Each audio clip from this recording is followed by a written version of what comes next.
تفاعل كبير مع الجمهور تلمسه النجمة نانسي عجرم بجديدها تيجي ننبسط عبر مختلف مواقع التواصل.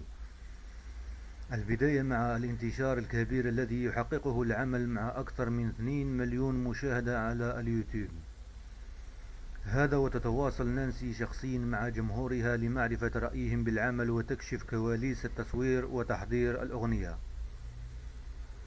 نانسي أطلقت تحدي من وحي كليب الأغنية حديث دعت محبيها للقفز بالمياه على أنغام الأغنية مع أصدقائها وتوثق الفيديو على مواقع التواصل، وهذا ما لقى تجاوبا كبيرا.